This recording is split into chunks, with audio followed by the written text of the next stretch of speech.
Hi guys, good morning. Have a good day. Have a nice day. So எல்லாம் எப்படி இருக்கீங்க? ஒரு வீடியோவில் மீட் பண்ணுறது ரொம்ப சந்தோஷம். இன்றைக்கி என்னென்னா நாங்கள் படிச்சுட்ருக்கோம் மேரிடைம் இங்கிலீஷ். இன்றைக்கி எங்களோட 5வது நாள் போயிட்டுருக்கு. So 10 days class. நாங்கள் என்னதுக்கு படிக்கிறோன்னா மேரிடைம் இங்கிலீஷ், கப்பலில் கம்யூனிகேஷன் சிஸ்டம்.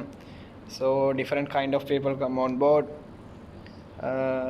கம்யூனிகேட் பண்ணுறதுக்கு எல்லாத்துக்கும் பொதுவான ஒரு லாங்குவேஜ் தான் இங்கிலீஷ். அதுவும் கப்பலில் கதைக்கிறேன்னா மேரிடைம் இங்கிலீஷ்னு ஒரு சப்ஜெக்ட் இருக்குது. அந்த சப்ஜெக்ட் என்னென்னா, கப்பலில் ஒரு லாங்குவேஜ் ஒன்று இருக்குது. அதாவது கப்பலில் வலது பக்கத்துக்கு ஸ்டாப் அவுட் சைட், இடது பக்கத்துக்கு port side. So backward, forward, cabin, accommodation, galley, அதாவது கிச்சனுக்கு சொல்கிறது கெலி. ஸோ அந்த